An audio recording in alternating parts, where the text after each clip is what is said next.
So this is just back on the wrist again, pretty much the same setup that I have from just the previous video. I just happened to want to put this back on the wrist for this weekend, this holiday weekend. I usually don't wear it with me during the work week because I don't wear leather straps, although this does come on a metal bracelet, and it does, I believe, have sufficient water resistance too, even though it's a chronograph. Yeah, I just tend to keep this one a little bit more pristine because considering the condition used, I did get it from a seller in Japan. It's quite very nice condition, and it's running super accurate too. It's like certainly less than a second, fractions of a second off a day. It's barely, I mean, since I got it, I think around April of 2025, it's like barely off like 3 seconds or so, I think.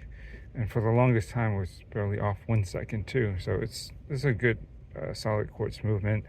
Yeah, and I like the fact that it does not have a useless 24-hour subdial like some other of Seiko's chronographs.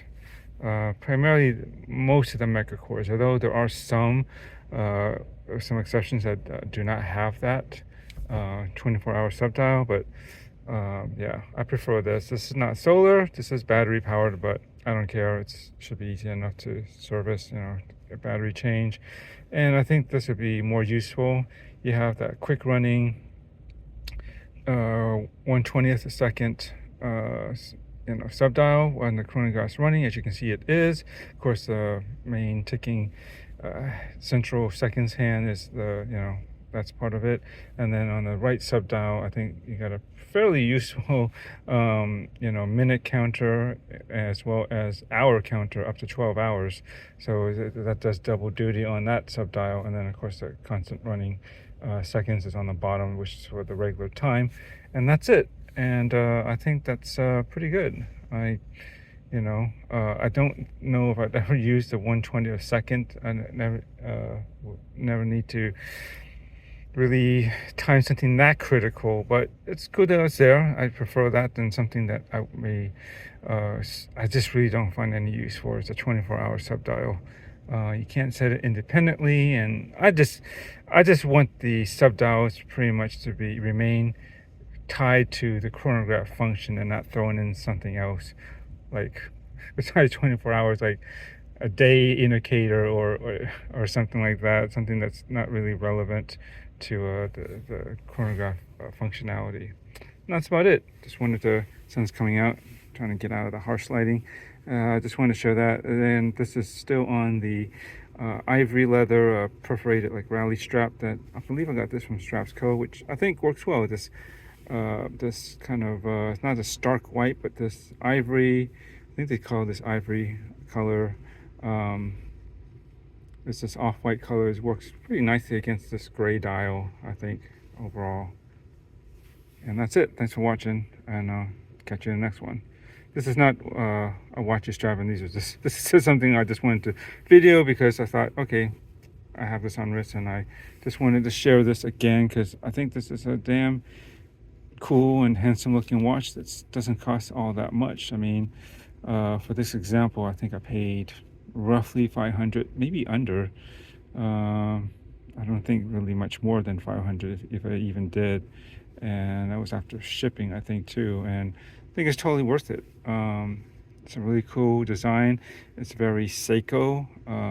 They've been known to do bullhead chronograph designs, and this is really kind of a nice like homage to the ones that they did, the speed timers back in the, I guess, the 70s. And it's not the exact same thing, but that's fine. I think it's a worthy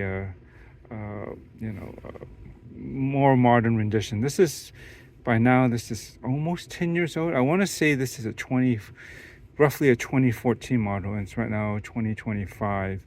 I do have, I believe, 3 other colorways, but This is the most conservative, I would say, and I think most versatile. The other ones, not so much. I'm not too. There are some that I like. There's like a black and blue with blue accents, like bright blue accents. That's probably my next favorite one. And then there's a couple other ones, but you can look those up online. I'm sure that some images and stuff are out there. Just plug in this SCEB009 and then go up like 2 odd numbers or so, like 11 or 13 or maybe 7, I forget, something like that. You just play around those numbers and see what turns up, and you'll probably find the other ones based off of that. All right, later. Oh, and one last thing I forgot to add into why I think this chronograph is also pretty useful is that it has split timing function as well. So I can't do it with this hand. Well, maybe I can. So I'll push the reset button and it'll stop. You do yours, you mark the thing and the time, and then you want to continue on, you just hit the I think you hit the the left chrono push to advance it again.